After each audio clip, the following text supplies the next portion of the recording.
Hello, welcome. The final weekend of May is here, which means it's time for the 106th run of the Indianapolis 500-mile race. Joe Samdiego here. We have a lot to cover in today's program, and joining me is my co-host for today's show, Kobe Lambis from the Podium Finish. Indianapolis 500 is more than just an INDYCAR race, Kobe. It's such a unique event like no other race out there. Yeah, the Indianapolis 500, also known as the greatest spectacle in racing, is one of the greatest motor races in the world. When you think about all the history, all the drivers who have competed in Indianapolis 500, all the traditions. Like before we get to Command the Fire Engine, we hear the singing of Back Home Again in Indiana, which is a true favorite. And then we get really nervous, feeling all the butterflies on the formation lap, getting ready for 11 rows of three, and it's just wonderful. And then we see the crowd pack grandstands year after year, minus 2020 when we unfortunately had to race behind closed doors. It's just such a special event that gets everyone so excited. And then for one driver, their life is going to change forever. And we got a comment in the chat room from Armando Soto saying that JPM today make history. Yeah, Juan Pablo Montoya, currently a two-time winner of the Indy 500, looking to get his third this year, and JPM's getting up there in age, so we don't know if it's going to be his final attempt at the Indy 500 or not. As I mentioned, just a real special event. And also joining us on our coverage today, our supercars expert Adam Lemeries. Many consider Memorial Day weekend to be one of the best racing weekends of the year. MotoGP is at Mugello, retiring Valentino Rossi's number. Formula One at Monaco, the iconic streets and history of Monte Carlo, the Indy 500, of course. Helio Castroneves is on the drive for five, looking to stand alone at the top of the mountain. Then we have NASCAR's Coca-Cola 600, a test of endurance, driver, and machine. Now looking at some of the drivers in this year's Indy 500, it really covers many disciplines. Former F1 drivers like Marcus Ericsson and, as Armando just mentioned, Juan Pablo Montoya, Alexander Rossi, Roman Grosjean, and Takuma Sato, another two-time winner of the Indy 500. We have three-time Repco Supercars champion Scott McLaughlin and seven-time NASCAR Cup Series champion Jimmie Johnson, plus many other international drivers from all over the world participated in this great event. And starting with you, Adam, how exciting is it to see an international field that continues to get more diverse each year? Kobe, it is exciting. It is interesting. It is awesome to see all these drivers who have done so much in the motorsports world all together at one event. You have people who have won the historic Monaco Grand Prix. You have a driver who has captured NASCAR's longest race, the Coca-Cola 600. You have a driver who has won the prestigious Bathurst 1000 in Australia.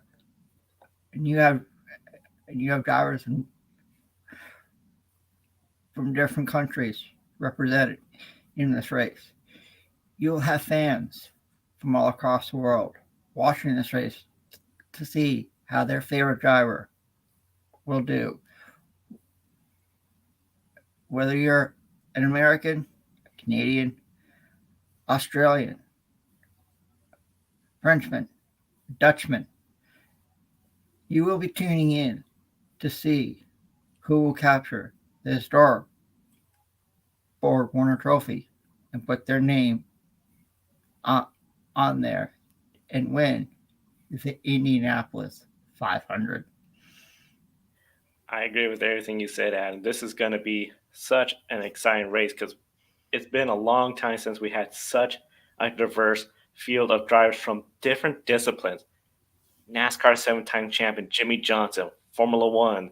You have Roman Grosjean, Marcus Ericsson, Juan Pablo Montoya, Alexander Rossi, Supercars, Scott McLaughlin, and then of course the IndyCar regulars, plus drivers trying to make it back to full-time IndyCar racing like Santino Ferrucci. He would love to get a big upset win. How big of a story will it be if Stefan Wilson from last place in the last row was to somehow pull this off? There'll be tears of joy and lots of memories of Justin Wilson in the area if that happens. This race is going to be huge. There's nothing else like this in motorsports, nothing else like this in any sport. This is such a spectacle because this is really becoming, again, what the Indy 500 originally was going to be back in 1912 in the first race. That was the greatest race to bring the greatest drivers from around the world for a 500-mile endurance race. And that is what is, again, becoming. This race is just so exciting. I cannot wait for the race to start off. And this is going to be something where I think a lot of fans, especially as we're seeing on social media, first time fans, they're going to get hooked and they're going to become the next generation of IndyCar and Indianapolis 500 fans that go to the track each and every May, year after year. Joe, you bring up a really good point about Stephen Wilson. Actually, a couple years ago, well, several years ago, Stephen Wilson could have won the Indianapolis 500, but unfortunately, he was going to run out of fuel and he had to pit late. So Stephen Wilson almost pulled off that ultimate upset. Will he be able to do that this year? I'm not so sure about that. I think he really has an uphill battle this time around because he's with Cusick Motorsports and Dragon Speed and an operation that came together very last minute and they've really been struggling to find speed. So I think if Stephen Wilson is just able to finish the Indy 500, try to finish inside the top 25, maybe try to sneak into the top 20, I think that would be a really good day for him. But you guys really said it. This is so incredible seeing the driving talent that come into this race every single year. You have drivers from Formula One, Supercars, and NASCAR in this great event, and plus there's drivers from other disciplines around the world who really want to come here and race in the Indianapolis 500. As I mentioned at the top of the show, this is the greatest spectacle in racing, and at the end of the day, one driver wants to go to victory lane. They want to have the flower wreath put over their head They want to drink the famous milk and pour it over their head. They want to soak it all in because of how special this great event is. And when we see those 11 rows of three lining up, I believe around 12:45 p.m. Eastern time, you're gonna see the green flag drop. It's definitely gonna be something special. It seems like this great event, the Indianapolis 500, gets better and better year after year. Year after year. And one minor correction, I said 1912, 1911. I was 1 year off. Just getting all caught up in the excitement of the Indianapolis 500 this year. And this year, 7 rookies, as we mentioned a couple earlier already. Roman Grosjean, former Formula One, he is making his first Indianapolis 500 start. And of course, this is not his first oval debut. He did that in Gateway last year and then ran in Texas. So he's not just coming in with no oval experience. He has some oval experience already, but nothing like the Indianapolis 500. Jimmie Johnson, he didn't run the ovals last year, but in it this year, he had a pretty good run at Texas Motor Speedway. He had a lot of fans cheering for him. How popular would it be if he was to pull off the big win? Because we know the historical implications if he does that. And then we also have American Kyle Kirkwood from AJ Foyt Racing, the Indy Lights champion from last year. His big championship rival from last year, David Malukas, he is up there with Dale Coyne Racing and overall has shown great pace. Yesterday, him and Santino Ferrucci got a little contact. He went into the wall, looking at repairing that vehicle and being back again. Plus, we have Callum Ilott, who made his debut at Portland last year, Christian Lundgaard, and Devlin DeFrancesco wrapping up the rookies that are in this race. A very interesting rookie class overall in this year's Indy 500. Kobe, which 3 rookies will you be looking at the most for this year's Indy 500 to make the most out of it? Oh, three rookies. This rookie class is really interesting in every way, Joe. I don't know if I can say the 3 rookies, so I believe I'll go through them all right quick and just give a little something about them. Starting with Roman Grosjean, has two, as you mentioned, has 2 oval races under his belt already. Ran Gateway last year, looked very impressive. He ran Texas a couple of months ago, and Grosjean was really frustrated because he wasn't able to complete.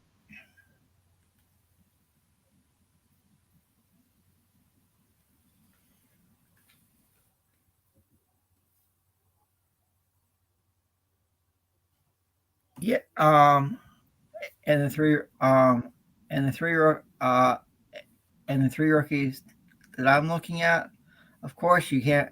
Of course, one of them has to be Jimmie Johnson. He's been fast all throughout May, all throughout practice. He's starting 12th. He could he could literally send a lot of shockwaves if he were to become the third driver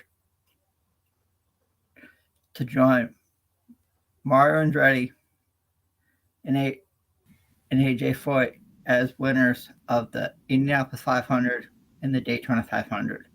Another rookie that I'm looking at is David Malukas. He's been up there as well. He could, if Jimmie Johnson somehow doesn't do good tomorrow for Chip Ganassi Racing, I could see David Malukas capturing Rookie of the Race honors. Another one that I'm looking out for, I'm going to say Roman Grosjean. You mentioned um, his, you mentioned his first oval race last year was Gateway, and he's running Texas. He could surprise a lot of people as well. So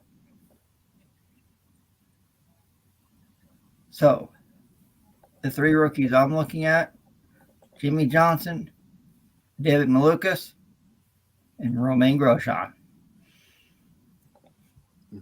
And I'm sorry, my internet connection died, guys. But I don't know if you heard any part of my answer. But as I was saying, as you were saying, Joe, about Roman Grosjean running those 2 oval races, made his debut last year at Gateway. Did a really good job, made some impressive passes. Ran Texas in March. Unfortunately, didn't get to complete that race. Grosjean was disappointed because he felt like he needed more laps on the oval. His month of May got off to a really slow start, had an evil handling car, and it really seems like they were able to dial it in. His racing better now. He was able to qualify well for his first Indy 500. He thought the speeds at Indy were absolutely nuts, unlike anything he's ever done in his racing career. And then you have Jimmie Johnson, who didn't want to commit to the ovals last year, decides to run full time this year, goes to Texas, and really looked like the Jimmie Johnson of old that we saw during his prime in NASCAR, battling with Scott Dixon towards the end of that race.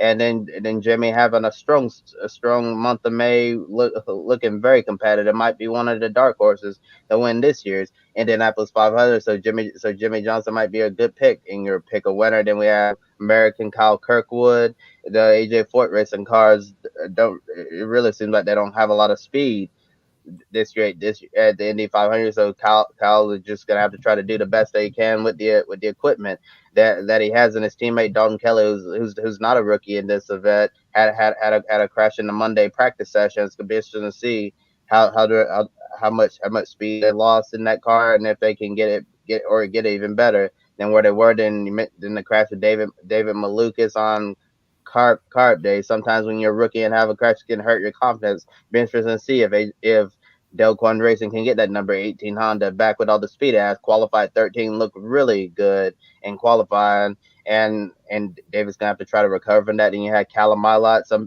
If we get a crazy situation where this is a field mileage race, maybe Callum Milot can potentially be a dark horse contender to win this year's Indy 500 because Hugo's Hollinger racing and that British driver who raced in Formula Two. It really seems like they're really clicking well, and maybe they can surprise a lot of people. And Christian Lundgaard, the Ray Hall, Letterman, Lanigan cars didn't really look great in qualifying. Those cars don't usually qualify well. They usually race better than they qualify. So I think you can expect Christian Lundgaard to try to come through the field. And then Devlin DeFrancesco had a big crash at Texas Motor Speedway, drew the ire of some of the series veterans. Have to see if Devlin's gonna be able to learn from that mistake at Texas and try to have a better performance in the Indy 500. Rookies, of course, rookie mistakes happen. It's going to be really interesting to see what all the rookies can do and who gets the honor of Rookie of the Year. Of course, it's just something you can only go for once. Such a group of drivers: Roman Grosjean, Jimmie Johnson, Callum Ilott, if a upset victory. It was a sort of a shame that only one of them could get that honor of Indy 500 Rookie of the Year, but that's just the way it goes in this race. And of course, unfortunately, in this race, we don't have a female racer or any female racers for the second time in 3 years. Last year, we had Peretta Autosport. They were in it. Unfortunately, this year, they're not in the Indy 500, but they will be racing part-time in 2022, hoping to expand more and more each and every season. Now, women do have a role in the Indy 500, and especially in the history of this race. To give us some of that history is Daniel Zeri from Racers, the Girls Behind the Helmet. Talk about women and the fastest race on the planet. The first success story actually dates back to 1929 with Maud Yeagle becoming the first female team owner to win the Indy 500 with driver Ray Keech. Even though there were some famous female racing drivers in the pre-war era, the movement picked up the pace in the late 70s, both in the US and in Europe. Janet Guthrie became the first woman to qualify for the greatest spectacle in racing in 1977 and entered 5 editions. In 1982, Desiree Wilson first qualified for the race after trying to qualify at Silverstone for the British F1 Grand Prix in 1980. She then won an F1 non-championship race at Brands Hatch on the same year. American Amber First was denied the entry due to a lack of experience in 1983 and was not allowed to participate in the rookie orientation tests. And we had to wait until 1992 to have another female entry. The now iconic Lynn St. James, who was the first woman to become Rookie of the Year in 1992, in fact. And she last entered the race in 2000 after 7 participation, and today is a coach and advocate for women in the sport, having recently launched the Women in Motorsport North American program. Then Sarah Fisher was a big name in INDYCAR in the early 2000s and famously took a pole position in INDYCAR at Kentucky Speedway before becoming team owner after a very successful racing career. Probably the best known female drivers of all times, and certainly the one with the strongest bond with Indianapolis Motor Speedway, is Danica Patrick. At the age of 23, Patrick stunned the world at her first Indy 500 in 2005, qualifying fourth and leading 19 laps in the latter stages of the race before having to save fuel and missing out on what would have been a really outstanding victory. But Patrick continued to break records at Indy, and she would top her best result in 2009 with a third place that today still stands as the best finish for a woman at the Speedway. Her performance in one of the biggest races on the planet certainly contributed to fuel the female movement in motorsport, as many young girls were then inspired by Danica, who had really become a worldwide brand, and for the first time showed that the world that motor racing could be a women's sport. The Venezuelan Milka Duno entered 4 editions between 2007 and 2010 before her debut, the debut of another history maker, Simona Di Silvestro. The Swiss racer was the third woman to be awarded with the Rookie of the Year title in 2010, and so far is the latest to have entered the race last year in an all-female, female-led effort under the banner of Paretta Autosport. Beth Paretta, in fact, an automotive executive, launched her own team last year, which featured a vast number of female management, engineers and mechanics, and made history in 2021 by qualifying for the big race in a spectacular bump day. Paretta Autosport's plans to return for a full-time entry were not immediately successful, but they will finally make their way back onto the grid in INDYCAR at Road America, Mid-Ohio and Nashville this year for a 3-race program, always with Simona Di Silvestro behind the wheel and with a new partnership with Ed Carpenter Racing. In 2020, 2021 and 2010, 2011 and 2013 were also the years with the most female participation, with 4 drivers on the grid. Anna Beatrice, Pieperman and Catherine Legg all made appearances up until 2019, when Pieperman had her strongest finish in P16 with remarkable run in the rookie team Close Marshall Racing. For the first time in almost 20 years, 2020 was the first year with no female participation. And while we had the return of De Silvestro last year, again 2022 will be an unsuccessful edition for women in motorsport. The hopes for future certainly lie in programs like Paretta Autosport, as well as Tatiana Calderon, for example, who made her debut in 2022 with AJ Foyt Racing. While she's not competing in ovals in her rookie season, that might change next year, and we might have again some hope for female drivers at the legendary race. But at the same time, we also need some new generation of up-and-coming female racers on the road to Indy ladder. So far, we are experiencing a bit of a difficult time as we don't find any driver particularly close to getting an INDYCAR seat. Lindsay Brewer being the only driver in Indy Pro 2000 this year, and the few ladies racing at Formula 4 level are now either on the W Series path or looking at sports cars. So definitely there is still some work to do for INDYCAR in regards to diversity programs. Hopefully, De Silvestro and Calderon can perform well in their road courses schedules and can finally receive the backing they deserve, as we are looking forward to finally see the first female Indy 500 champion in the near future.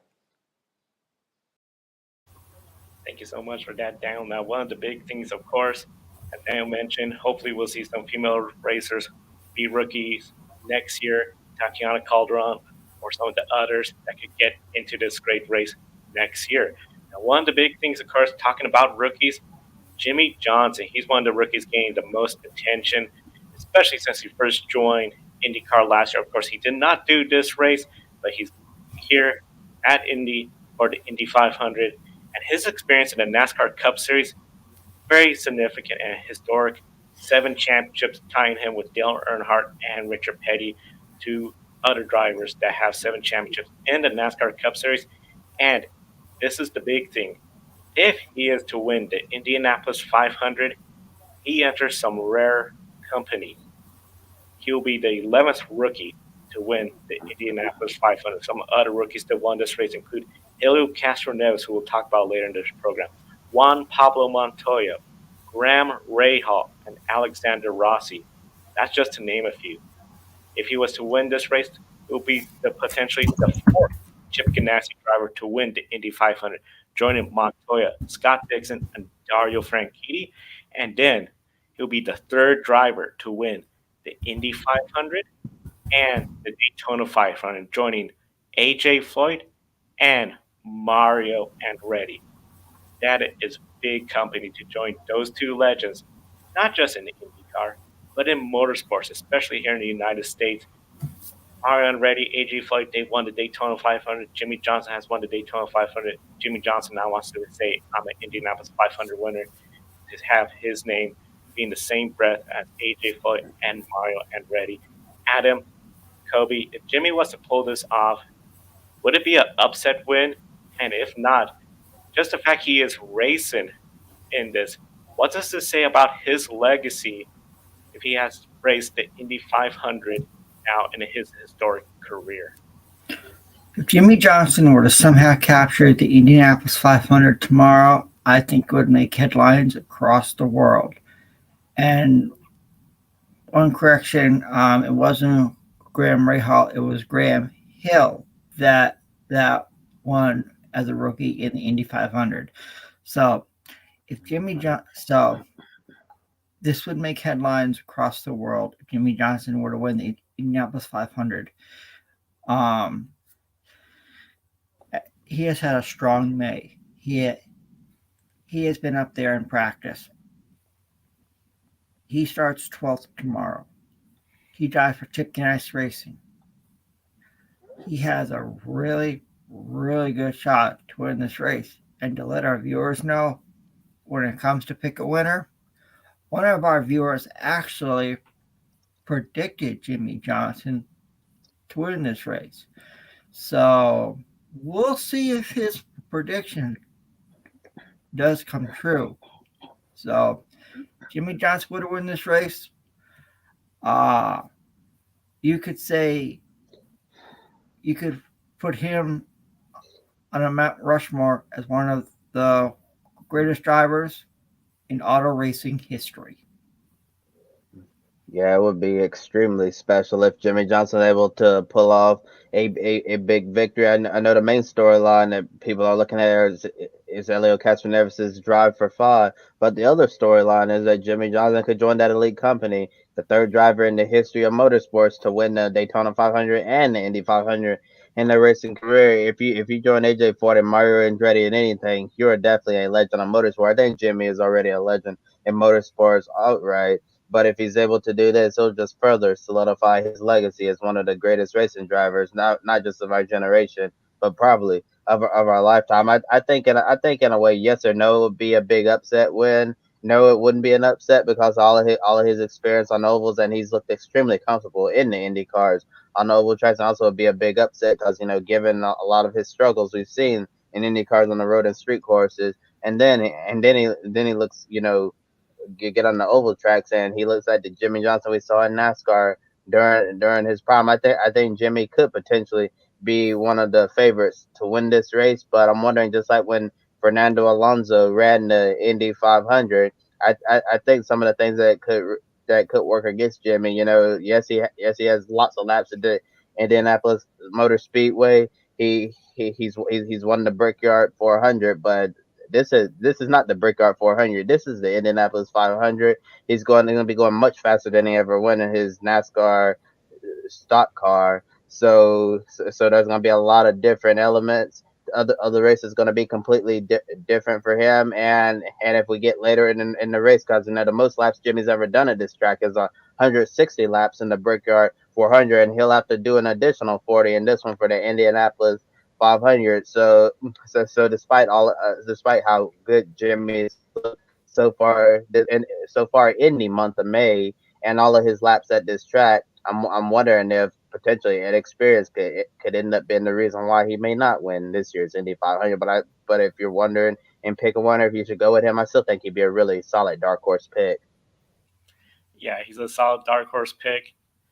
It's interesting to think that he done this race with a stock car, the Brickyard 400, of course, not the Indy 500. It may seem like 100 miles, But this is 100 miles at over 200 miles per hour, much faster than the Cup Series cars are going. So it's going to be really interesting to see how Jimmie Johnson progresses through this race. He's starting up towards the front, just outside the top 10.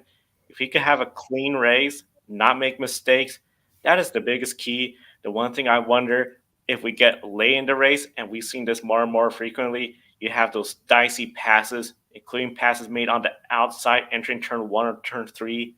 How aggressive would Jimmie be? We know he could be an aggressive driver. One of the last memories of him in the brickyard was as his engine was blowing up, he going for the lead 3 wide, losing it. You don't want to do something like that, because that was a hard hit he took with the turn 3 wall in that 48 car.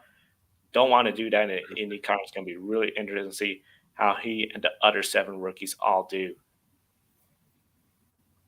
Yeah, Joe, and you definitely don't want to do that in the Indy car, because you might end up like Mike Conway and end up flying into the catch fence, and in an Indy car that does not end well at all. Those cars break apart like crazy when they go airborne into the catch fence. So hopefully we'll avoid incidents like that. And as you mentioned, Joe, you get the late race caution. That's where I think inexperience could potentially work against Jimmie Johnson in his favor. I think maybe if he's running well late in the race, and we have a green flag run to the finish, I think that would be better. But if we get that late race caution and the restart, I think that might be the reason why Jimmie Johnson could find some trouble in the Indianapolis 500. But who knows? He's looked really good so far. He's made some passes in practice, but as you mentioned, late in the race, there's a lot less give and take, and it gets really hectic out there, and he'll have to make those really bold, aggressive moves, kind of like we saw during the final laps of last year's Indy 500 with Helio Castroneves and Alex Palou making those bold moves on the outside, and sometimes inexperience, it can really go wrong. And as you mentioned, those 7 rookies, we also have 8 past winners of the Indy 500, starting with the drivers that have 1 win so far in this race. Alexander Rossi, remember he won on fumes, a great field mileage win. That's what I was talking about. Callum Milot, Hunko's Hollinger Racing, they've looked strong. And if we get a field mileage finish in this year's Indy 500, we might see a surprise winner like Alexander Rossi was a surprise winner when he won. And then Will Powers, Simon Pagenaud, Tony Kanaan, and the pole sitter Scott Dixon, other past winner. And Dixon's only Indy 500 win was in 2008, and it's been 14 long years. Adam, are you surprised Dixon has gone so long without a second win? And out of the one-time winners, does he stand the best chance of winning the 106th Indy 500? Scott Dixon has a really good shot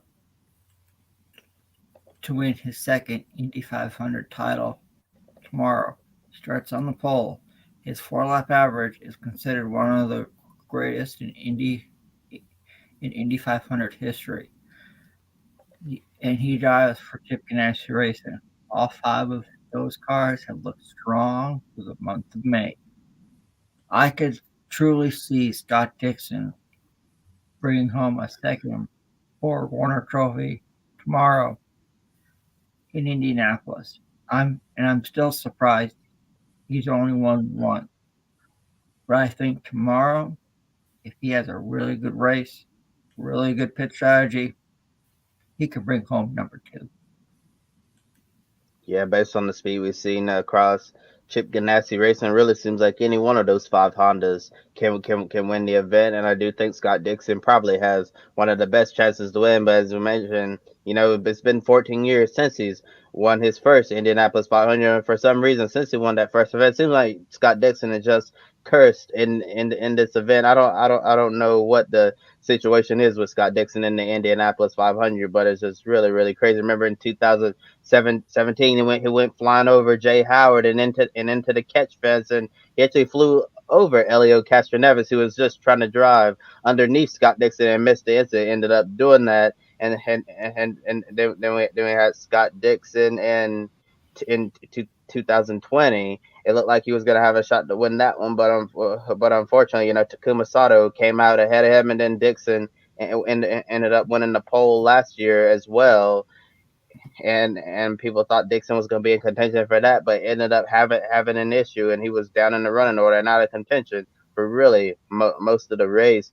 So I don't know what's going on with Scott Dixon in the Indianapolis Motor Speedway, but it really seems like since his first win, he's kind of been cursed at this racetrack, and it's gonna be interesting to see if Dix is gonna be able to break that curse and try to get his second Indy 500. And when we're talking about Dixon during our week long special coverage of Indy 500 practice, we were discussing Dixon to see to excuse me.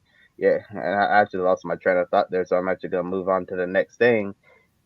So we have two-time winners of the Indy 500. We have Juan Pablo Montoya and Takuma Sato, who I just mentioned. Both of them had careers in Formula One, and both are nearing the end of their racing careers. Joe, how likely is it that JPM or Sato can get their third win, and could this potentially be the last time we see both of them in the Indy 500? Both of them are going to have different routes to get that win. Starting with Sato, he's been fast all month with Dale Coyne. That Honda's looking good. We know he's aggressive out there on the track. He's going to go for the win, including when he tried to make that last pass on Dario Franchitti, but went into the wall. A lot of people speculate he could have waited till turn 3, turn 4, but he went for it. No regrets. He went out and still got his first Indy 500 and then later on his second Indy 500. He's going to have a much different path than Juan Pablo Montoya, who's starting further in the back. By being further in the back, he hasn't been showing the pace exactly compared to Sato. For him to get that win, I think he's going to need three things. One, I've said this quite a lot, but I really mean it. A clean race where he can just slowly, methodically work his way towards the front. He doesn't have to get a bunch of positions early on. Remember, we're going to have quite a lot of pit stops. He's going to need his pit crew to be perfect. That is the second thing he's going to need. Good, clean pit stops. Especially we have green flag pit stops where he's going to be picking up positions round after round. That's going to help him. And then third and finally, he's going to need some luck. He cannot have a caution come out that's going to disrupt his plan. If a caution comes out, disrupt his plan, sends him to the back, it's just going to make it harder. He just needs to slowly, methodically work his way towards the front and don't have any cautions ruin his strategy. That is what it's going to take for Juan Pablo Montoya to win his Indy 500 if he plans to do that. And then as for the next years, do we see both of them in the track? Montoya, we're not 100% sure. He might do one more one-off, but that's going to be really interesting to see. I think today is going to be really dependent on what happens in the race. And then Sato, if he has another win, he'll be back next year. Depending on what happens next in this Indy 500, I think it's going to really dictate what his future is, not just in the INDYCAR series, but the Indianapolis 500. And actually, you mentioned Juan Pablo Montoya. JPM actually finished in the top 10 of last year's Indianapolis 500, and he ran the IMS road course race earlier in the month of May, and did really well there.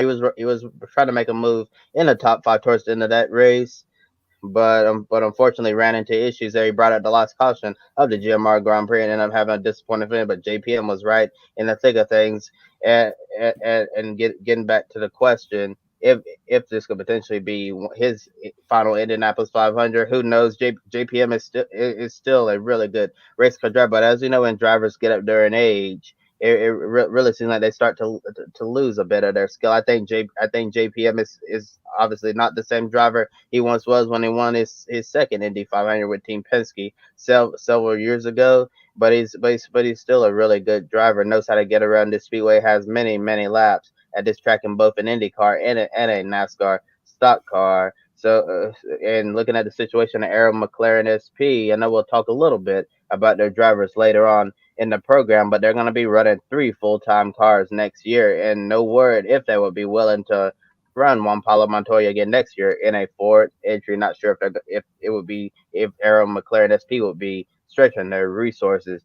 Then, Pato O'Ward recently just signed a new contract extension through the 2025 IndyCar season. So Pato O'Ward's going to be there for the foreseeable future. And then there's Alexander Rossi. We're going to learn what his 2023 plans are. We talked about that on Grid Tonight a little bit. And it's rumored that Alexander Rossi in a couple of weeks, he might be moving to Arrow McLaren as SP. So there's a lot up in the air at that organization. Who's going to be in those 3 cars full time, and then JPM, if they decide not to fill their fourth Indy only entry, he might be the odd man out there. So this, I think, that when you're comparing the two drivers, Sato and JPM, I think it's highly likely this could potentially be Montoya's final Indy 500. But really, who knows? I could actually see Takuma Sato run stand in IndyCar for at least a couple of more years. People like to say Sato is really ace, like fine wine. And if Sato is able to win the Indy 500 this year and get in a three-time winners club, I'm sure he'll be motivated to come back and try to join everyone in the four-time club. And Del Corden Racing at number 51 Honda is looking really, really fast. And I think Sato might have a chance to potentially win this year's Indy 500. And now the eighth winner and the one going for history, I already mentioned him, Helio Castroneves, going for that historic fifth Indy 500 win. And he would be the very first driver in the history of this great race to accomplish such a feat. Last year, he joined AJ Foyt, Unser Sr., and Rick Mears in the four-time club, and he's trying to start the five-time club this year. This is a big story. Everyone will be following, and honestly, potentially, a once-in-a-lifetime achievement we are witnessing. It might be something we'll never see again. Joe, if Elio won the Indy 500 for the fifth time, where does he stand when it comes to the all-time greats of Indy like AJ Foyt, the Unser family, and Rick Mears? If he was to win his fifth Indy 500, he's in a league of his own. We talk about AJ Foyt, Rick Mears, Al Unser and his four wins, and how great it was as an accomplishment that may never happen again. Helio Castroneves went and joined that club. Very sad we lost Unser shortly after Helio's fourth win. But now for Helio to do this, a fifth win, this is something where it's going to be in the record books. Most Indy 500 wins, Helio Castroneves. When we talk about legends of the motorsports, it seems quite often we talk about legends from AJ Foyt, Mario Andretti, Rick Mears. But with this, Helio Castroneves belongs in that group. It will be one of the first modern era IndyCar Series drivers to be part of such a legendary group. Because you look at Wynn, Mears, Foyt, Unser, when they won, therefore, it was a different era of IndyCar racing where you had still a handful of cars that could go out there and win, but not everyone. More and more frequently, we've seen larger fields where everyone has a shot at the win. The strategy is changing, the sport's evolving, it's much more competitive.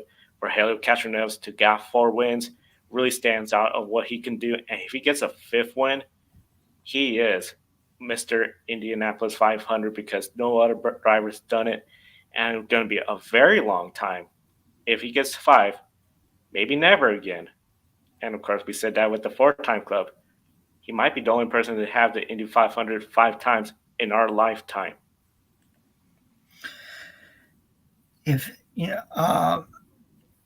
I never thought after Helio won as a rookie, I never would have thought I'd see him join the 4-time club. What he's done is incredible. It's legendary. It's amazing.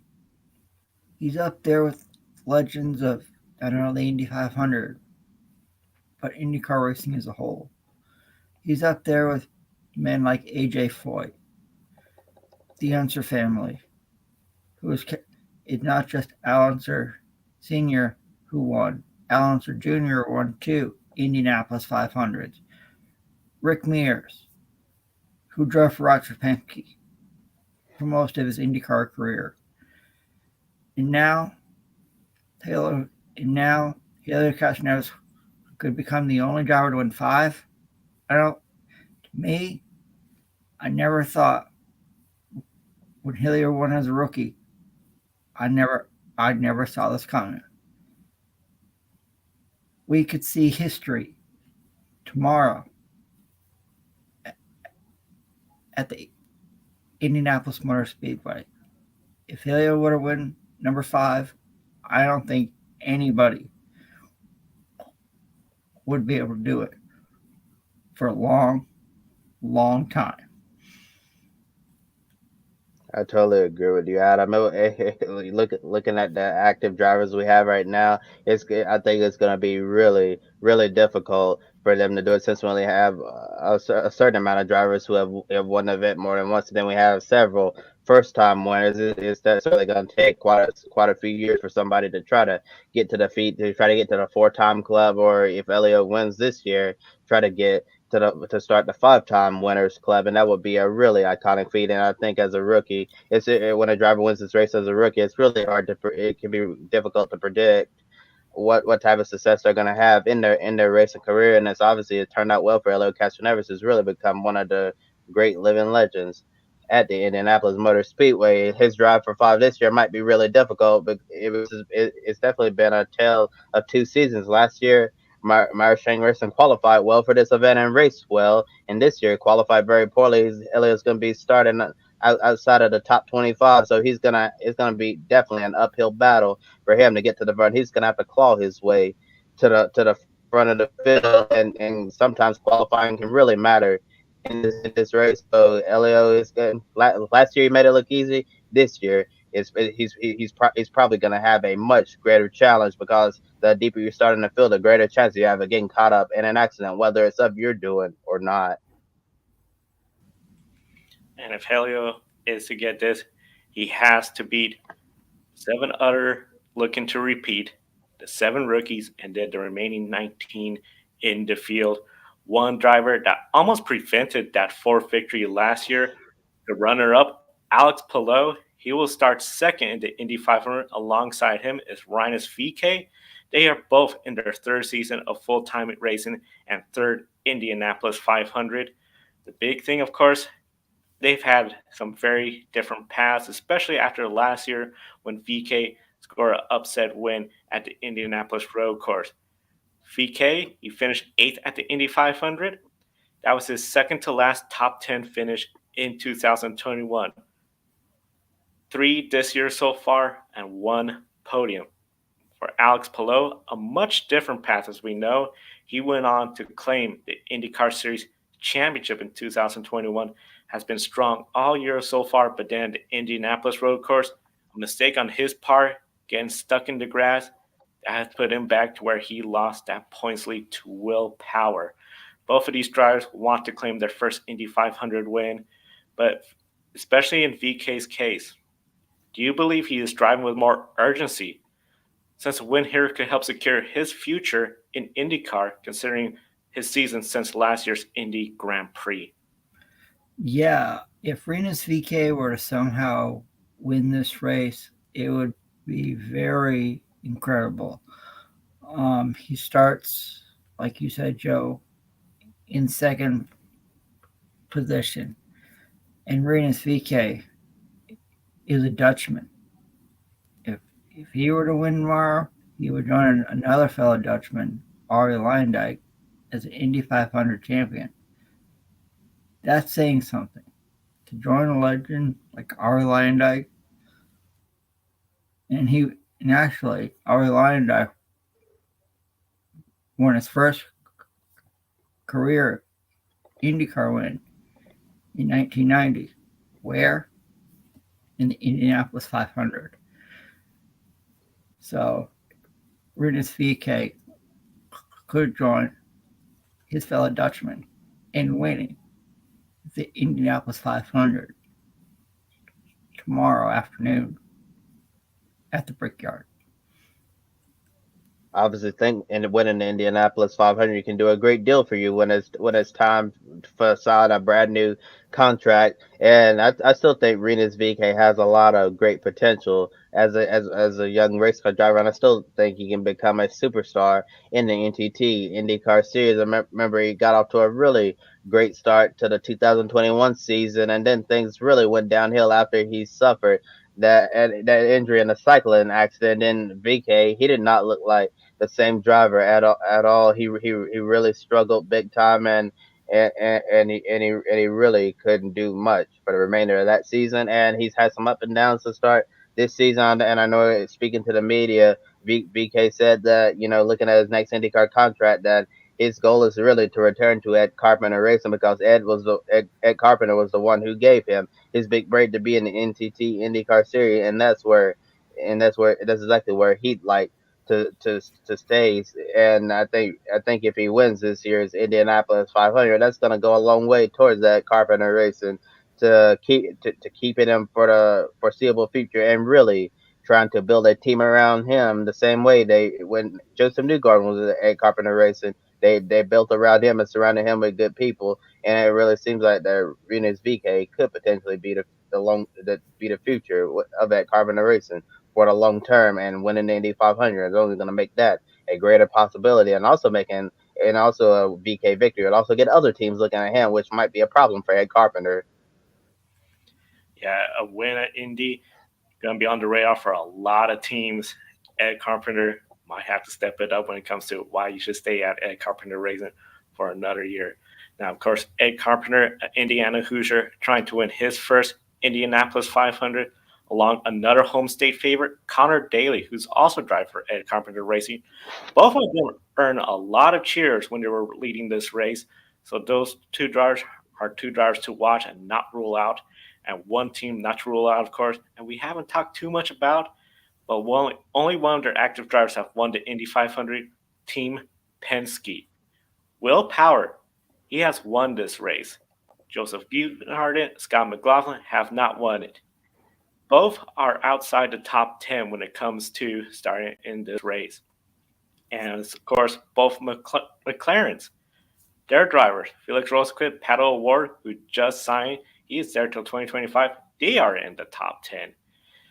This is going to be really interesting because there's still a lot of speculation on Felix Rosenqvist's future. And now with O'Ward recently signed that new deal, what could be the change of McLaren? They expanded. They're going to be in Formula E next year. That's where Rosenqvist was at. There's a lot unsure about Daniel Ricciardo and McLaren's F1 program. Even some rumors and speculation that maybe Herta could be going to that F1 seat. A lot of rumors all around when it comes to McLaren and the potential for changes. And of course, they're going to be a team to watch along with Roger Penske, Team Penske. When it comes to this, Kobe, which drivers most likely do you think is going to win out of the drivers from the four teams? The four teams from McLaren and Penske. Oh wow, this is an interesting question. I think the driver most likely to win is Pato O'Ward. I think he has a lot of momentum entering this race, and especially since he signed that contract, that's going to give him a lot of momentum entering the Indianapolis 500, and Pato was in contention to win this race like last year. Unfortunately, ran out of time, but Pato was coming, and I think this year as well he's had another strong month of May. Both McLaren drivers making it into the top 12 in qualifying. They have two fast Aero McLaren SB Chevrolets, so I think Pato O'Ward most likely has the greatest chance of winning between them and the Penske drivers. I know it's really surprising to say, another team like Aero McLaren SB has a greater chance to win than Penske. It really seems like in the last couple of years that Team Penske's kind of lost a step or so here at the Speedway. Haven't looked as competitive as they have in recent years, but I'm sure that they're gonna be looking at all the data and making sure they have the right setup for the race. So definitely don't count out Team Penske winning this event. And I think the driver that they win in this year's Indy 500 would do a great deal for is the driver you mentioned, Felix Rosenqvist, because Pato O'Ward's feature is already secured, and it's been heavily rumored that Alexander Rossi may be taking the other seat at Aero McLaren SP, and that would leave one seat open, and the only driver who hasn't signed yet is Felix Rosenqvist. Pato has his deal. Rossi signed his deal, wherever that is, at Aero McLaren SP or returning to Andretti Autosport. But the big question is, what is Felix Rosenqvist's future going to be? I think if Felix is able to win the Indianapolis 500, I know it's been rumored to potentially have to be switched over to McLaren's Formula E program. And Felix had a lot of success in Formula E. That might be a good move for him. But if Felix truly wants to stay in IndyCar, I think winning this year's Indianapolis 500 would go a long way for Zach Brown, Rick Peterson, Sam Smith to give him a brand new deal. If Felix Rosenqvist were to win this Indy 500, I think it would be really good for him going forward. And you mentioned Pato O'Ward as well, and he did sign a new contract through 2025 to stay at Aero McLaren SB. I don't think you can have those two drivers tomorrow and never, ever count Team Penske. No matter where they start, they always find a way to get there at the end. You mentioned Will Powers only won it once. Joseph Newgarden went on the oval at Texas Motor Speedway. He got around his Penske teammate, Scott McLaughlin. Scott McLaughlin's family is at the race. How cool would it be for a driver who won the legendary Bathurst 1000 and has 3 Repco Supercar championships? He could add an Indy 500 win to his resume. So I could see both Air McLaren SP drivers and all 3 team Penske drivers finding a way to capture the Borg Warner Trophy tomorrow at the Brickyard. And you bring up a good point about Will Power. He's leading the points through consistency. No wins yet. If he was to get this win, not only would this be huge, second Indy 500, but it's double points at the Indianapolis 500. So it's going to be really interesting to see if he could be sort of a quiet dark horse favorite, which is weird to say because it is Will Power. It is Team Penske, but he hasn't made a whole lot of noise. Hopefully he could do that in victory lane. That's what he wants. Now, one driver that made a lot of noise yesterday, but not for the right reasons. Colton Herta, he is coming off the Indy GMR Grand Prix win earlier this month. However, he is starting towards the back, and then yesterday, a scary crash. Lost it exiting turn 1, hit the outside wall with the rear end first. This sent the front up in the air, skidding upside down towards the turn 2 outside wall, which he then made a contact with. So that car is destroyed. He said he has to go to the backup amazingly, and it's a special testament to the safety of the car and the safer barrier, which absorbed a ton of energy from that initial contact. He was okay. He was saying, I'm all good as the car is skidding even. Was evaluated. Thankfully, no signs of any concussion, so he is going to be in the race. Do you believe Colton Herta is a contender? And any other drivers we haven't mentioned that you believe could go out there and win the race?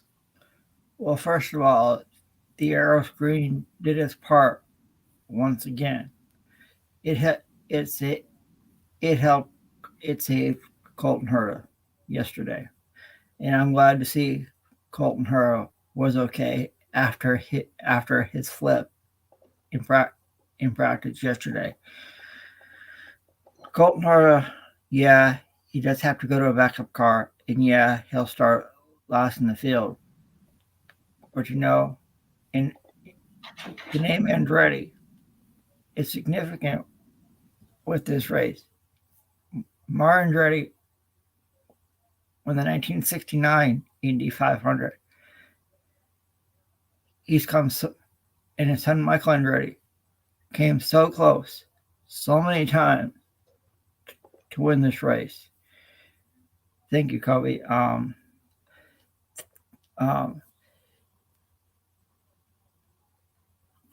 Colton Herta has a good shot to win the Indy 500 tomorrow. So, and there's so many other drivers that could win. You could see possibly Sage Karam win. You could see, to me, there is about 20 to 25 drivers who legitimately have a shot to win the Indy 500 tomorrow. It's going to be a competitive race, an exciting race, one that I think we'll be talking about for a long time to come.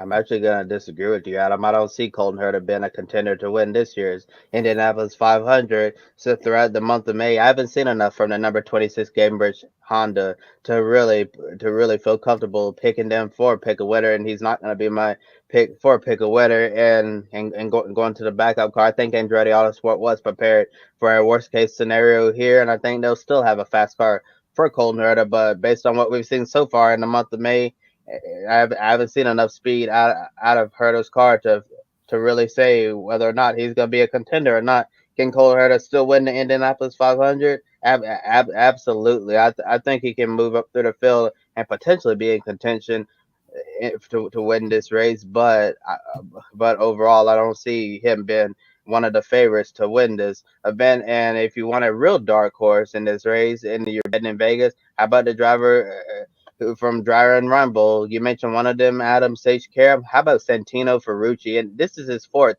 Indianapolis 500, and his previous three Indy 500 starts, he's finished in the top 10 in all of those races. He's yet to finish outside the top 10, and Ferrucci looks really good in race trim. So maybe this could be the year that Santino can finally put it all together and get the Indianapolis 500 victory, because there's something about this racetrack and Santino Ferrucci that just mesh extremely well.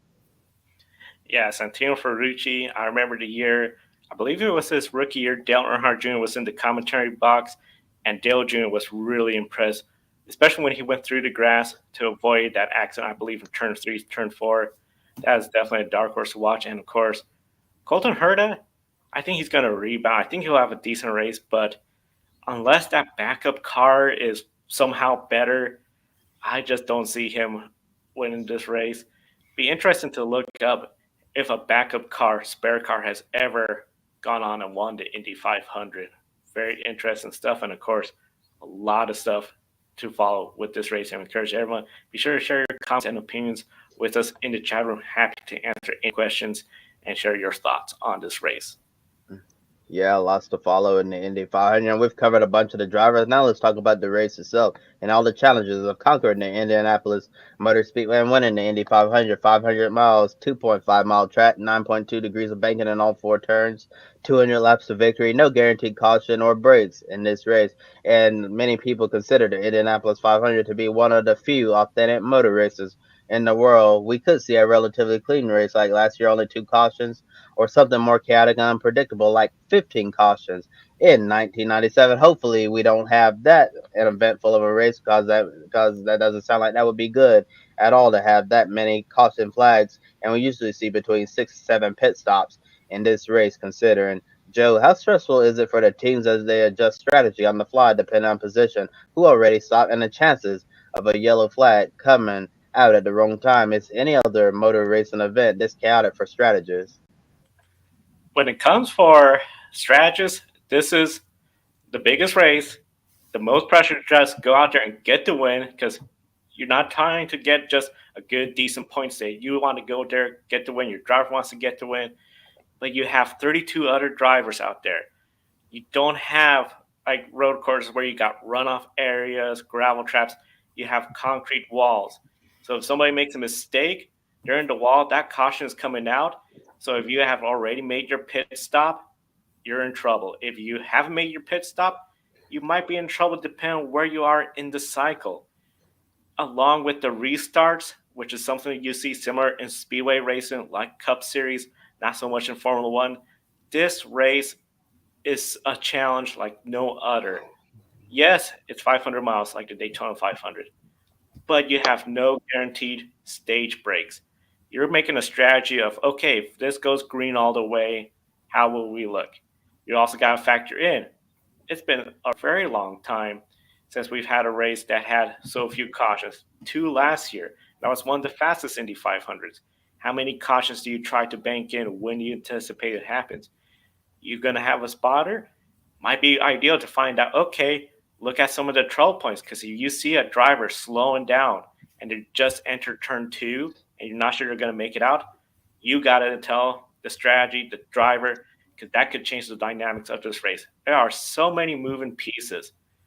This is one of the hardest races to win as a strategist, in my opinion, because one mistake from one of the 33 drivers is going to change the complexion of this race, of your strategy, and it's back to the drawing board. And sometimes it gets very rare, but we've seen Alexander Rossi do it. A very sneaky strategy, fuel mileage, just extending it, hoping for no yellow flag so you can just stay out there and on fumes, take that Indianapolis 500 win. Yeah, Joe. And the one thing that you really need to win Indy 500 a lot of times is luck. As I mentioned about the chance of the yellow coming out at the wrong time, you could be absolutely dominant in this race. You could lead the you could literally lead most of the first 150 laps of the race, and then when it's time for the money stop, the very final stop of the race, you could come down pit road, go a lap down, someone crashes, you're a lap down, your race is over. And the Indianapolis 500 is such a unique event. I totally agree with everything you said about this being very complex for all the strategists having to bank on a caution coming out at some point, and then the chances that you're gonna get snip bitten with the yellow coming out the wrong place when you're gonna be at the wrong place at the wrong time. It's really amazing to think in this race, because the one thing that IndyCar doesn't have that NASCAR have is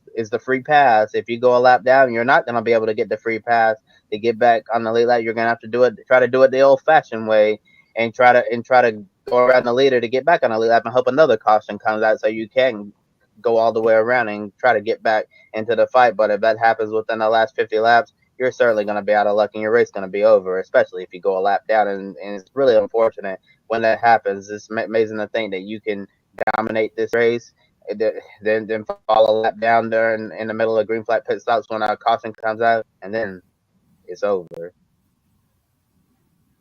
We've talked about this race top to bottom, bottom to top. Talked about a lot of drivers that have a shot to etch their name in the store Borg Warner Trophy. But now it's time that we make our picks who we think is going to win the 106th Indianapolis 500. I mentioned a viewer picked Jimmie Johnson. Alex Fleener, who's in third place in our pick winner standings, he picked Jimmie Johnson as a bold pick from Alex. Now, with that all being said, it's time that we make our picks. All right, Joe, I'm starting with you. Who captures the checkered flag, puts their name on the Borg Warner Trophy tomorrow at the Indianapolis 500? He already has his name on the trophy. He's got the same car number. It's going to be number 12, Will Power. That is my pick for pick a winner. He's been very quiet. One of the big things I see with that quiet, focus on what you got to do. Penske perfect team. He's going to be towards the front all day. Yeah, we've seen the Hondas up front almost all the time, but I think the Chevrolets are leaving a little bit something. He's going to make an effort to get his second Indianapolis 500 victory, and it'll be a huge one for him to extend his points lead and to be a two-time winner of the greatest spectacle in sports. I have to admit, Joe, I'm really surprised you won't Will Power. I thought you were going to be going with Chip Ganassi racing Honda since they've had the fastest cars throughout the month of May. But Will Power is definitely a good pick when you look at all the consistency he's shown so far this season. If that continues, it might be a great day for the Aussie from Toowoomba. But for me, I'm going to go with the Ganassi racing driver. I think it's going to be we're going to see a first time Indianapolis 500 champion, and it's going to be a driver who was in the mix last year but got passed in the final laps. I think the stars are going to line up to see Alex Palou drinking the milk in victory lane. Well, I talked about him earlier in the show. Starts on the pole. So I'm going with the Kiwi, Scott Dixon, to get it done and capture his second Indy 500 title. He's waited 12 years. I think tomorrow he puts his name on the Borg Warner Trophy for a second time. So I'm going with the pole sitter, Scott Dixon from New Zealand. to win Indianapolis 500. Scott Dixon, that would be huge for his career if he was to win the Indianapolis 500, and would be really huge for you, the viewers, if you were to invest in the Grid Network through our Patreon or Buy Me a Coffee. You could buy one of us a cup of coffee. Thank us for being on the air, all the work we put in to provide you pre-race content. Of course, we're going to be back on the air in a little less than an hour for our regular Grid Life pre-race show. We got MotoGP, Formula One, and NASCAR. And, of course, a big thank you to Colin the Show, Mark and Robin, for making this possible, keeping us on the air. I know we are so appreciative of our Patreons. Sign up, get your name on the screen, and then, of course, get emails and reports from us here. And then follow our social media network. We're on TikTok, Instagram, Facebook, Twitter with Grid Ranking. And also be sure to visit Grid History, link in the video description, as well as link to some of our partners that are on the air with us. Ben Schneider and his YouTube channel, Joshua Bird, who is covering Monaco Grand Prix qualifying, and Unser from Racers, the Girls Behind the Helmet. We have a great team here at the Grid Network. Be sure to follow us at gridranking.com. And, of course, Indianapolis 500 coming up shortly. Public.coms. That is a big win. If you were to go, use the referral code GridNet, you get $5 in free stock to invest in the stock market. So you can start off without using any money from your own pockets to get invested in the stock market. They got tools to learn how the stock market works. You can network with friends, new friends, learn the stock market, jump on board, and use public.com. And big thank you to all our viewers that subscribe, like, and comment. Be sure you do the same as well for all our Grid programming. For Adam Lemeries at the podium, for Adam Lemeries and Cody Lambert from the Podium Finish, I'm Joe Samaniego. Thank you for watching today's special coverage of the Indianapolis 500 pre-race show. We're going to see you in just a little bit over an hour for our Grid Life pre-race. See you soon. Don't be an anonymous investor. Join the stock market social media platform, public.com. Invest any amount of money and share with friends and new friends. Discover new opportunities, such as new companies and potential business partners, and useful tools for beginners, and share your experience with friends on public.com. Link in the video description gets you $5 for being a Grid Network viewer. Use the referral code GridNet for your free $5 to invest. Start investing and networking on public.com.